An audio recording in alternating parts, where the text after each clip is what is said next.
Friends, आज 9 August 2021 सेतू अभ्यासक्रम दिवस 40. बघूया आपण काय बघायचं आहे. आज पहिला विषय आहे तो मराठी आणि मराठीमध्ये वाचन. वाचनामध्ये मूक वाचन, वाचन आणि मूक वाचन याच्यामध्ये फरक बघा काय आहे. वाचन करणे, ज्याला आपण मोठ्यानं वाचलं त्यालासुद्धा वाचन म्हणतो, परंतु मनातल्या मनात वाचणं म्हणजेच मूक वाचन. या मनातल्या मनात वाचणं याला म्हटलेलं आहे मूक वाचन. आणि गोष्टीचं मूक वाचन म्हणजे मनातल्या मनात वाचन करायचं आहे. बऱ्याच वेळेस आपण वर्गामध्ये असताना ज्यावेळेस सर्व विद्यार्थी जर मोठ्यानं वाचत जर बसले तर फार मोठा गोंधळ हा वर्गामध्ये होईल. म्हणून त्यावेळेस आपल्याला आपले शिक्षक सांगत असतात की मनातल्या मनात वाचा, किंवा घरीसुद्धा बऱ्याच वेळेला आपल्याला मनातल्या मनात वाचायला सांगितलं जातं. ते मूक वाचन, त्याचा सराव आपण करायला पाहिजे. आणि या सरावासाठीच बघा या ठिकाणी तुम्हाला दिसतं, या सर्व रंगीत भागामध्ये दिसतं एक सूर्याचे झाड नावाचं ही एक गोष्ट या ठिकाणी दिलेली आहे. बघा, सूर्याचे झाड. तर ही जी गोष्ट दिलेली आहे ही पूर्ण गोष्ट तुम्हाला वाचायची आहे. या ठिकाणी रंगीत याच्यामध्ये जे दिसते ही पूर्ण गोष्ट तुम्हाला वाचायची आहे. आणि ही मोठ्यानं घरच्यांना वाचून दाखवायची. त्याच्यानंतर मनातल्या मनात म्हणजे मूक वाचन आपल्याला करायचं आहे. चला पुढे जाऊया आपण. मराठीमध्ये आपल्याला पुढं काय करायचं आहे बघा. या ठिकाणी आज जी आपण PDF घेतलेली आहे, या PDF मध्ये मी अगोदरच आपल्याला जे जे काही काम करायचं आहे ते रंगीत करून ठेवलेलं आहे. आणि मग जे रंगीत काम दिसतं तुम्हाला ते आपल्याला करायचं आहे. बघा, तुम्हाला मराठीमधले तेवढंच काम करायचं आहे. पुढे जाऊया. पुढचा विषय आहे तो इंग्रजी. इंग्रजीमध्ये आपल्याला काय शिकायचं आहे? Face and feelings. Face and feelings. Faces म्हणजे चेहरे आणि फिलिंग्स म्हणजे भावना. तर बघा, चेहऱ्याची आकृती म्हणजे गोल आकृती काढून त्या आकृतीचं वाचन कशा पद्धतीनं करायचं, त्या फेसचं कसं वाचन करायचं, याच्यासाठी आपल्याला या PDF मध्ये मी बघा पुढं जातो आहे, परंतु तुम्ही सर्व वाचायचं आहे. आता बघा, तुम्हाला सांगितल्याप्रमाणे जो सर्व रंगीत भाग दिसतो तो आपल्याला वहीमध्ये सोडवायचा आहे. आता बघा काय करायचं. फेसेस अँड फिलिंग्स याच्यामध्ये हे जे पहिलं वाक्य लिहिलं आहे आपल्या वहीमध्ये लिहायचं. म्हणजे लर्निंग ॲक्टिव्हिटी. या ॲक्टिव्हिटीच्या अंतर्गत पहिला जो प्रश्न आहे आपल्याला तो काय आहे तर इंट्रोडक्शन ऑफ फिलिंग, भावनांची ओळख करून देणे. आपल्या ज्या भावना आहेत त्या ओळखायच्या आहे. याच्यासाठी आपल्याला बघा या ठिकाणी फेस दिलेला आहे. बघा या ठिकाणी तुम्हाला फेस दिसतो. असाच फेस या ठिकाणी आहे, असाच फेस या ठिकाणी आहे. तर हे जे फेस आहे आणि त्याच्या संदर्भातल्या फिलिंग्स या पुढं दिलेल्या आहेत. बघा या ठिकाणी हा फेस आणि त्याचं फिलिंग हे या ठिकाणी दिलेलं आहे. लक्षात घ्या, फेसेस अँड फिलिंग्समध्ये तुम्हाला या पुढं ते दिलेलं आहे. काय दिलेलं आहे बघा, आपण बघूया एकदा. तर या ठिकाणी हा जो चेहरा दिसतो तुम्हाला, या चेहरा जो आहे काळजीपूर्वक जर आपण बघितला तर तो आनंदी चेहरा आहे, म्हणून पुढे शब्द आलेला आहे हॅपी. हा जो चेहरा दिसतो हा दुःखी चेहरा आहे, म्हणून पुढे लिहिलेलं आहे सॅड. त्याच्यानंतर हा चेहरा आहे टायर्ड, हा sleepy, scared, angry, proud, shy. आता हे चेहरा म्हणजे काय आहे? एक वर्तुळ आहे. बघा, चेहरा म्हणजे काय आहे? एक वर्तुळ आहे. आणि त्या वर्तुळामध्ये फक्त तुम्हाला काय केलेलं आहे, त्या वर्तुळामध्ये नाक, डोळे, कान हे तीनच गोष्टी या ठिकाणी वेगळ्या पद्धतीने दाखवले. जसं आता समजा हे आपण बघूया की एक वर्तुळ आपण काढू. समजा हे वर्तुळ आहे.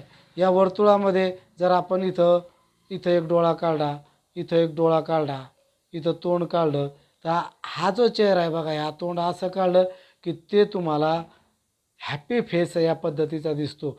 त्याच्यामध्ये तुम्हाला या ठिकाणी असं नाकसुद्धा काहीतरी, हे बघा, हे जे असं तोंड दाखवलेलं आहे आणि याचे दात इथं दिसत आहेत. म्हणजे हा हसताना चेहरा आपल्याला दिसतो आहे, म्हणून याला काय म्हटलेलं आहे? Happy face. बघा, मी या ठिकाणी मोबाईलवर तुम्हाला एक फेस आणि याचं फिलिंग जे आहे याचं फिलिंग कोणतं आहे तर हॅपी. काय फिलिंग आहे याचं? हॅपी अशा प्रकारचं याचं फिलिंग आहे. काय फिलिंग आहे याचं तर हॅपी फिलिंग आहे.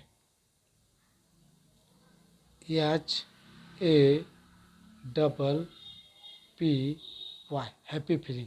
तर अशा प्रकारचं फेस अँड फिलिंग हे सगळे जे फेस आहेत हे फेस तुम्हाला बघायचे. हे फेस जे आहे ते सगळं बघायचे आणि त्याच्या पुढचा शब्द तो लक्षात घ्यायचा आहे. त्याचा मराठीचा अर्थ समजून घ्या आणि हे तुम्हाला वहीमध्ये लिहायचं आहे. चला पुढं जाऊया. लर्निंग ॲक्टिव्हिटीमध्ये असलेला आपला दुसरा प्रश्न आहे, रीड द फॉलोइंग सेंटेन्सेस. प्रश्न दिसत असाल बघा, हा दुसरा प्रश्न आहे. हा इथं दुसरा प्रश्न आपल्याला दिसतोय आणि हा प्रश्न आहे, रीड द फॉलोइंग सेंटेन्सेस. खालील वाक्याचे वाचन करा. आता याच्यामध्ये नंबर टाकलेले आहे आणि ते वाक्य आहेत. हे वाक्य क्रमानुसार लिहायचं. पहिलं वाक्य आहे, I am happy, I am sad, I am tired, I am sleepy, I am scared, I am angry, I feel proud, I feel shy. हे या फिलिंग आहेत. आय एम हॅपी, मी आनंदी आहे. आय एम सॅड, मी दुःखी आहे. ह्या काय आहेत, फिलिंग्ज. तर बघा, याचं फक्त वाचन करायचं नाही, तर ते तुम्हाला लिहून काढायचं आहे. सगळं जे दिसतंय तुम्हाला ते लिहायचं आहे. चला, याच ॲक्टिव्हिटीमधला म्हणजे लर्निंग ॲक्टिव्हिटीमध्ये आपल्याला बघा तिसरं काम करायचं आहे, ते म्हणजे मॅच द पेअर, ज्याला आपण मराठीत म्हणतो जोड्या जुळवा. या ठिकाणी तुम्हाला दिसतंय दिलेलं आहे, मॅच द पेअर, जोड्या जुळवा. आता जोड्या कशा जुळवायच्या आहे, की समजा पहिला हे फेस या ठिकाणी दिलेला आहे, हा हॅपी फेस आहे का अँग्री फेस आहे का काय आहे, ते तुम्ही एक नंबरचा जो प्रश्न होता त्यातून समजून घ्या आणि त्या पद्धतीनं तुम्हाला जोडी लावायची. समजा आपल्याला एकची जोडी या 3शी लागत असेल तर या पद्धतीनं रेष ओढा. आय फील स्लीपी, लक्षात घ्या या ठिकाणी. या पद्धतीनं तुम्हाला या जोड्या लावायच्या आहेत. ठीक आहे. चला, हा प्रश्न संपलेला आहे. पुढे जाऊया. इंग्रजीमध्ये तुम्हाला जास्त काम करायचं आहे. बघा, या ठिकाणी identify the feeling in the given pictures and down in sentence. Identify the feeling in given picture and write down the sentence. या ठिकाणी तुम्हाला फेसचं रीडिंग करायचं आहे, म्हणजे फेस पाहायचा आहे कसा आहे आणि त्या संदर्भातलं वाक्य पुढं लिहायचं आहे. I feel shy. या ठिकाणी 2 नंबरचा जो प्रश्न आला होता याच्यामध्ये आपण वाक्य लिहिलं आहे. बघा, ही जी वाक्य आहेत या ठिकाणची वाक्य, I am happy, I am sad, I feel proud, I feel shy, ही जी वाक्य आहेत ही वाक्य तुम्हाला या चेहऱ्यांच्या समोर या प्रश्नामध्ये लिहायची आहे. मग तो प्रश्न जर तुम्ही बघितला, त्याचं निरीक्षण केलं, तर तुम्हाला ही या ठिकाणी उत्तरं लिहिता येतील. तर ही उत्तरं आपल्याला या ठिकाणी लिहायची आहेत. चला, पुढची ॲक्टिव्हिटी बघूया. पुढची ॲक्टिव्हिटी आहे एक्सटेन्शन ॲक्टिव्हिटी. तुम्हाला मी नेहमीच सांगत असतो की प्रश्न लिहित असताना ॲक्टिव्हिटीचं सुद्धा नाव लिहा, त्याच्यानंतर मेन प्रश्न जो आहे तो लिहा आणि हे उपप्रश्न जे आहेत ते सुद्धा आपल्याला लिहायचे आहेत. तर बघा, तुम्ही काय लिहिणार आहे, हे लिहिणार म्हणजे मेन ॲक्टिव्हिटी जी आहे ती वाक्य लिहिणार, नंतर प्रश्न वाक्य लिहिणार आहे आणि त्याच्यानंतर हे जे उपप्रश्न ते नंबरचं वाक्य लिहिणार. हे वाक्य लिहित असताना हे पूर्ण तुम्हाला एका रेषेत तुम्हाला लिहावं लागणार आहे. कशा पद्धतीनं तुम्ही या ठिकाणी लिहिणार, पहिले लिहिणार एक, नंतर आय एम टायर्ड आणि त्याच्यानंतर बघा तुम्हाला काय करायचं आहे की जे तुमचं चुकलं, जे बरोबर आहे जे बरोबर आहे त्या पर्यायाला गोल करायचं तुम्हाला सांगितलं आहे. योग्य पर्यायाला गोल करा. आय एम टायर्ड, याच्यातलं टायर्ड कोणतं दिसतं, तरी 1 नंबरचं ए जर टायर्ड दिसत असेल तर तुम्ही याला गोल करा. 2 बी नंबरचं जर तुम्हाला टायर्ड म्हणून वाटत असेल तर याला गोल करा. या पद्धतीनं तुम्हाला हा प्रश्न सोडवायचा आहे. चला, पुढं जाऊया आपण. इथं आता इव्हॅल्युएशन हा मुद्दा आहे, हे तुम्हाला लिहायचं आहे, हे इव्हॅल्युएशन. आणि त्याच्यानंतरचं हे वाक्य लिहायचं आहे, draw face when you feel. Draw the faces when you feel. बघा, आता तुम्हाला फेस ड्रॉ करायचा आहे. आता शब्द दिलेला आहे या ठिकाणी, हा शब्द दिलेला आहे आणि त्या संदर्भातला फेस या ठिकाणी तुम्हाला ड्रॉ करायचा आहे. सॅड फेस असेल तर कशा पद्धतीने असेल, हे यापुढं असा गोल फेस म्हणजे चेहरा तुम्हाला ड्रॉ करायचा आहे. याच पद्धतीनं तुम्हाला हे दुसरं, तिसरं आणि चौथं हे तुम्हाला करायचं आहे. पुढं आहे का बघूया आपण. नाही, हे 4च करायचं आहे. या ठिकाणी बघा, हा प्रश्न आणि इंग्रजीचा भाग आपल्याला संपलेला आहे. गणितामध्ये बघायचं आहे आपल्याला अपूर्णांक अंक, परंतु अपूर्ण असलेला. जसं पूर्ण आपल्याला सांगतात पूर्णांक, जसं 1, 2, 3, 4 हे पूर्णांक आहेत, परंतु अर्धा, पाऊण, ज्याला आपण चतकोर, कोरभर आहे का नाही असं जे म्हणत असतो, हे जर अंकामध्ये लिहायचं तर ते कशा पद्धतीने लिहितं किंवा त्याला अपूर्ण असं म्हटलं जातं. तर अपूर्णांक काय म्हणजे हे समजून घेण्यासाठी आपण पुढं जाऊया. पुढं बघा, या ठिकाणी चित्र दिलेले आहे तुम्हाला. हे 4 चित्राचा आपण अभ्यास करूया. खालील चित्राचे निरीक्षण करा, तुम्हाला लिहायचं नाही, समजून घ्या. बघा, या ठिकाणी एक ॲपल दिसतं, याचे समान 2 भाग केलेले. हा भाग म्हणजेच अर्धा, हा दुसरा भाग म्हणजे सुद्धा अर्धा. असे हे 2 अर्ध्या मिळून तुम्हाला तयार झालेला आहे, ते म्हणजे पूर्ण 1. लक्षात घ्या. हे दोन अर्ध्या मिळून हे जे दोन अर्धे आहेत याच्या मिळून तयार झालेले आहेत ते हे दोन अर्धे याच्यावरून पूर्ण एक तयार झालेलं आहे. पुढच्या चित्रामध्ये सुद्धा बघा हे दोन अर्धे आहेत. हा एक अर्धा, हा एक अर्धा आणि या दोन अर्ध्या म्हणून हा पूर्ण एक तयार झालेला आहे. अर्थातच आपण जसं मी दोन अर्ध्या म्हणून तयार झालेला आहे पण तसे आपण काय करतो हा पूर्ण एक आहे बघा हे जे आहे हा पूर्ण एक आहे याला आपण कापलं तर असे एक अर्धा आणि दोन अर्धा तयार झालेला आहे. ह्या अर्धा म्हणजेच अपूर्ण हे आहे पूर्ण हे अपूर्ण पूर्ण अपूर्ण पूर्ण अपूर्ण पूर्ण अपूर्ण लक्षात घ्या. हे पूर्ण आणि अपूर्ण तुमच्या लक्षात आले असेल. पुढं बघूया आपण. इथं थोडक्यात तुम्हाला सांगितलं आहे कोणत्याही वस्तूचे दोन समान भाग केल्यास त्यातील एका भागाला म्हणजे अर्धा किंवा निम्मा भाग असं म्हणतात. हे तुम्हाला वहीवर लिहायचं आहे. अर्धा म्हणजे काय निम्मा म्हणजे काय तुमच्या लक्षात येईल. हे अर्धा किंवा निम्मा म्हणजेच अपूर्ण. ठीक आहे. हे रंगीत जे आहे हे सर्व तुम्हाला लिहायचं आहे. तुम्हाला आज सांगितलेलं मी की आजच्या PDF जे रंगीत दिसतं ते तुम्हाला पूर्ण वहीवर लिहायचं आहे. या ठिकाणी अर्धा भाग समजून घेण्यासाठी तुम्हाला काही सराव करायचा आहे. इथं लिहिलेले सराव कोपरा हे खालचे जे 3 वाक्य आहेत हे 3 वाक्यही लिहायचे आणि त्याच्यानंतर पुढच्या आकृत्यासुद्धा काढायच्या आहेत. 2 भाग केलेले या ठिकाणी बघा. हा डावीकडचा जो इकडून अलीकडे हा डावीकडचा भाग हा उजवीकडचा भाग. तर बघा इथं ही जी आकृती दिलेली डाव्या बाजूला ही जी आकृती दिलेली डाव्या बाजूला या डाव्या बाजूला दिलेली आकृती आणि त्याच आकृतीचे 2 समान भाग उजव्या बाजूला दिलेले आहेत. आता हा उजव्या बाजूला हे जे 2 भाग झाले आहेत कशा पद्धतीने झाले या ठिकाणी जर कापलं तर हा एक आणि हा असे 2 अर्धे भाग झालेले आहे. तर हाच भाग आपल्याला आणखीन कशा पद्धतीनं कापता येईल जसं हा पुढच्या आकृतीमधला भाग आपण जर असा जर कापला तर या ठिकाणी आपल्याला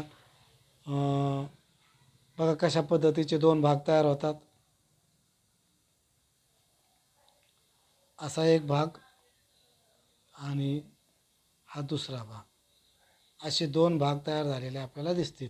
मग या ठिकाणी असं जर आपण याला या पद्धतीनं जर कापलं तर ठीक आहे. तर असे 2 भाग तुम्हाला काढायचे आहेत. हे दोन्ही याचे अर्धे अर्धे आहेत असं समजूया आपण. त्याच्यानंतर ही आकृती काढली याला आपण जर या उभ्या याच्यामध्ये जर कापलं तर याचे 2 भाग तयार होतात आणि आपल्याला पुढं अशा पद्धतीचे 2 भाग तयार करता येतील. हे सुद्धा अर्धे अर्धे भाग आहे. तर अशा आकृत्या मी जशा काढून दाखवल्या तशा तुम्हाला आकृत्या काढायच्या आहे. आता या ठिकाणी पुढचा प्रश्न तुम्हाला तो म्हणजे पुढीलपैकी कोणते भाग अर्धे आहेत त्या खाली बरोबर अशी खूण करा. अर्धे असेल असे या ठिकाणी ह्या ज्या आकृत्या दिल्या त्या आकृत्या तुम्ही काढायच्या आहे आणि त्याच्या खाली तुम्हाला ही जी रिकामी जागा आहे त्या ठिकाणी तुम्हाला जर अर्धा होत असेल बरोबर तर तुम्ही या ठिकाणी अर्धा, होत नसेल तर चूक, बरोबर, चूक या पद्धतीनं लिहायचं आहे. चला पुढं जाऊया. हा गणिताचा भाग या ठिकाणी संपला. परिसर अभ्यास 1 मध्येच सराव करूया. हा भाग या ठिकाणी दिला आहे आणि त्याच्यावर आले. हा पहिला प्रश्न पूर्णच्या पूर्ण लिहायचा आहे. तो वाचायचा त्याचं उत्तर खाली लिहायचं. दुसरा प्रश्न वाचायचा त्याचं उत्तर खाली लिहायचं आहे. काळजीपूर्वक वाचा. तिसरा प्रश्नसुद्धा या पद्धतीनं तुम्हाला लिहायचा आहे. तिसरा प्रश्न लिहा त्याचं उत्तर इथं खाली लिहा. आता चौथा प्रश्न आपण थोडासा समजून घेऊया. याच्यामध्ये उत्तर लिहिताना 2 भाग केलेले आहेत. प्रश्न मुद्दाम मी झूम केलेला आहे समजून घेण्यासाठी. हा प्रश्न क्रमांक 4 हे पूर्ण वाक्य तुम्हाला लिहायचं आहे. प्रश्न वाक्य त्याच्या खाली इथं 2 भाग केलेले गाव शहर. लक्षात घ्या असे 2 भाग केलेले गाव इथं शहर. ठीक आहे. असे 2 भाग केलेले आहेत. तर हे आपल्याला खाली उत्तर कसं लिहायचं आहे बघा. या डाव्या बाजूला गावासंदर्भात माहिती लिहायची, उजव्या बाजूला शहरासंदर्भात. हे गाव आहे म्हणून डाव्या बाजूला गावाची माहिती, शहराची माहिती या ठिकाणी खाली. या पद्धतीनं आपल्याला लिहायचं आहे. गावात व शहरात सकाळ झाले की कोणकोणत्या गोष्टी आपल्या नजरेत पडतात ते जे तुम्हाला नजरेत पडत असेल ते गावाच्या संदर्भात तर तुम्ही लिहू शकतात. शहराच्या संदर्भात तुम्ही एखाद्या चित्रपटामध्ये सिरियलमध्ये बघितलेलं असेल किंवा तुमच्या ताई, दादा, भाऊ, बहीण, आई, वडील यांना कोणालाही विचारून हे लिहू शकता. पुढचा प्रश्न जो 5 नंबरचा आहे हा उपक्रम जरी मी रंगीत केलेला होता तरी तुम्हाला येत असेल तर लिहा नाही तर लिहू नका. प्रश्न वाचून घ्या. तुमच्या शेजारी असलेल्या एका झाडाचे निरीक्षण घ्या आणि वर्षभरात वेगळ्या ऋतूत त्यामध्ये कोणकोणते बदल झालेले ते दिसतात. उन्हाळ्यात कसं, पावसाळ्यात कसं, हिवाळ्यात कसं असतं ते या ठिकाणी तुम्हाला लिहायचं आहे. ठीक आहे, चला पुढे जाऊया आपण. पुढचा भाग आहे तो परिसर अभ्यास 2. परिसर अभ्यास 2मध्ये मागच्याच भागातून आपण पुढे जाऊ. आपली पाण्याची गरज, याच्यामध्ये तुम्हाला काही प्रश्न रिपीट आलेले असतील, काही आठवूया जे आपण मागं शिकलो ते आठवायचं आहे. मग या ठिकाणी तुम्हाला हे करत असताना काही आठवूया, पहिले आठवूया हे सुद्धा वाक्य लिहायचं आहे. त्याच्यानंतर हे प्रश्न वाक्य लिहायचं. आपल्या तोंडाला पाणी कधी येते हे या ठिकाणी उत्तर लिहायचं आहे. हा प्रश्न होऊन गेलेला आहे आपल्याला, तरी तुम्ही परत याच्यामध्ये काही बदल करून किंवा तेच उत्तर आपण या ठिकाणी लिहू शकतो.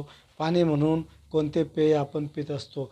जसं मी मागं हा प्रश्न सांगितला त्यास काही आलं नव्हतं, एकदा तुम्हाला उत्तर सांगून देतो. आपल्या तोंडाला पाणी केव्हा सुटते, तर ज्या आवडीची वस्तू आपल्याला डोळ्यासमोर, आवडीचा खाद्यपदार्थ आपल्याला समोर दिसतो त्यावेळेस तोंडाला पाणी सुटतं. चिंचेसारखा पदार्थ आपल्या समोर दिसला तर आपल्या तोंडाला पाणी सुटत असतं. तरी दोन्ही वाक्य तुम्हाला टेकायचं. पाणी म्हणून कोणते पेय आपण पित असतो.